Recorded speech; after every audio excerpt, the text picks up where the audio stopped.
Yang terhormat Bapak-Bapak, Ibu-Ibu, salam Pancasila. Pada hari Rabu tanggal 16 Oktober tahun 2024, saya akan mengomentari preman Hercules saling mengancam dengan komisaris polisi. Preman Hercules saling mengancam dengan komisaris polisi sampai Hercules menyatakan, "Saya punya anggota 1,4 juta orang yang setiap saat dapat menggerakkannya dan bentuk kekuasaannya Hercules terutama di daerah Tanah Abang." Melihat keberanian Hercules menentang komisaris polisi sudah tidak menghargai aparat negara. Padahal polisi tugas utamanya menjaga keamanan dan ketertiban di tengah-tengah masyarakat berdasarkan undang-undang.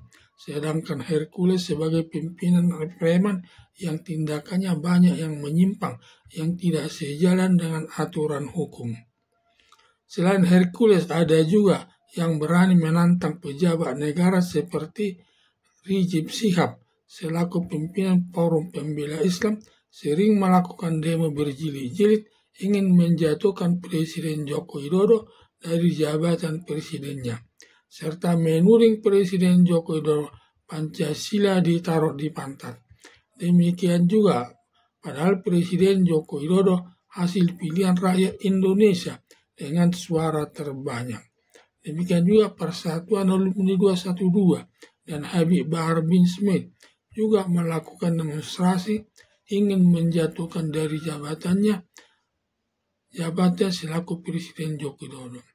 Semua organisasi yang tidak sejalan dengan kebijaksanaan pemerintah seperti Hercules, Rizik Syihab, Alumni 212, dan Habib Bahar bin Smith biasanya bila sudah banyak pendukungnya seperti Hercules punya anak buah sampai 1,4 juta di Indonesia bisa menggerakkannya anggotanya menentang pemerintah. Rizik Syihab lewat Forum Pembela Islam punya dukungan lebih 1 juta orang. Demikian juga Alumni 212 dan Habib Bahar bin Smith mempunyai pasukan atau pendukung cukup besar dan setiap saat dapat digerakkan melawan pemerintah bila menurutnya tidak sesuai kehendaknya tindakan pemerintah tersebut. Semua organisasi terlarang tersebut harus segera ditindak pemerintah. Jangan sampai membesar masalah pemerintah tidak berani menindaknya karena sudah lebih kuat dari pemerintah. Apalagi organisasi terlarang tersebut sudah diperlengkapi persenjataan berat dan uang dan pemerintah sudah tidak berani menindaknya. Hal ini bisa terjadi seperti pejuang Hizbullah di Lebanon, karena pejuang Hizbullah, organisasi pejuang Hizbullah dengan pemimpin tertinggi tersendiri sebagai organisasi swasta, dengan militer Lebanon sebagai aparat negara. Mengingat kekuatan pejuang Hizbullah sudah lebih kuat dari militer Lebanon, tidak ada rasa takutnya sama militer Lebanon. Justru militer Lebanon yang takut sama pejuang Hizbullah. Sampai pejuang Hizbullah tanpa seizin pemerintah Lebanon pejuang Hizbullah berani menyerang Israel. Alasan Israel menyerang pejuang Hizbullah untuk menghabisi garis keras atau terorisme. Karena selama mereka tidak ada kehidupan yang tenang, dan sama sekali Israel tidak pernah menyerang militer Lebanon. Akibat serangan Israel kepada pejuang Hizbullah dengan membombardir gedung-gedung perkantoran dan tempat tinggal sebagai markas pejuang Hizbullah habis dibombardir Israel, hanya berdampak kepada rumah penduduk terkena dampak dan ikut hancur dan ikut menderita sampai ada yang mengungsi ke Beirut dan Suriah untuk menghindari serangan dari Israel. Apalagi sekarang pinggiran kota Beirut sudah dikuasai Israel dan wartawan Israel bebas masuk ke perbatasan Lebanon. Dengan demikian awalnya datang dari kelompok Hamas, di mana kelompok Hamas sebagian negara Palestina yang dipimpin Mahmud Abbas dan daerah Palestina dibagi dua, satu berada di West Bank atau di bagian barat yang ditinggali kelompok Fatah, sedangkan jalur Gaza dan Rafah ditempati kelompok Hamas, dan kelompok Hamas tidak mentaati perintah Presiden Palestina Mahmud Abbas.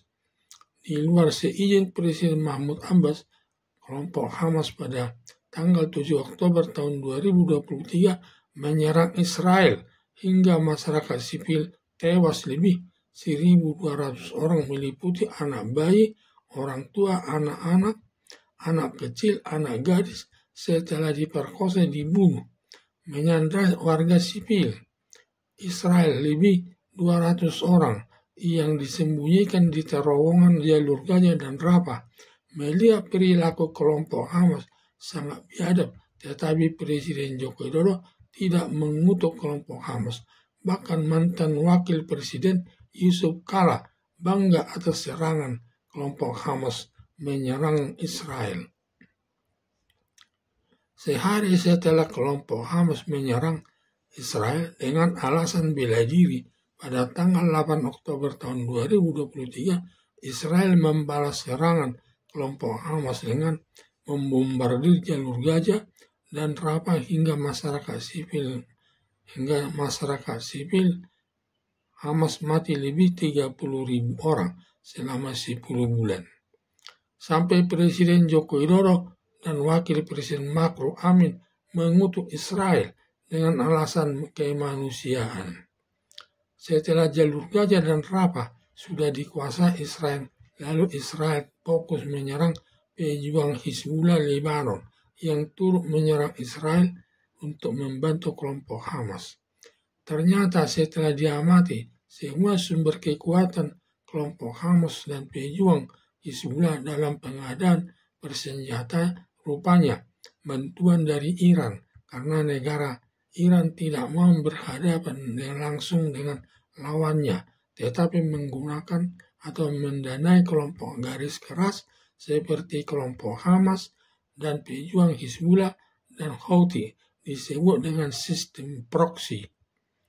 Kelompok garis keras di Indonesia bila sudah kuat posisinya baik dari segi keuangan maupun peralatan militer atas bantuan negara Iran atau negara lain, kemungkinan kelompok forum garis keras atau kelompok garis keras termasuk kelompok Forum Pembela Islam, Persatuan Alumni 212, Preman Hercules, kelompok Habib Bahar Smith tanpa seizin Presiden Joko Widodo menyerang negara Israel, berakibat secara tidak langsung bermusuhan dengan Israel. Selanjutnya, alasan membela diri Israel menyerang negara Indonesia hanya ingin menghabisi kelompok garis keras Indonesia seperti Forum Pembela Islam, Alumni 212, kelompok Bahar bin Smith. Serangan Israel kepada garis keras tersebut berdampak rusaknya hunian masyarakat yang tinggal di apartemen, gedung perkantoran, dan pelurunya bisa nyasar kepada masyarakat yang tidak bersalah. Maka sebelum kelompok garis besar menjadi besar, bertambah kuat agar polisi bersama militer membubarkan organisasi Preman Hercules dan Forum Pembela Islam yang dipimpin Rizik Syihab. Segera dibubarkan, jangan sampai negara asing memanfaatkan kelompok garis keras melawan pemerintah Indonesia serta menyerang negara lain yang ujung-ujungnya negara Indonesia dan masyarakat Indonesia yang mengalami kehancuran seperti negara Lebanon.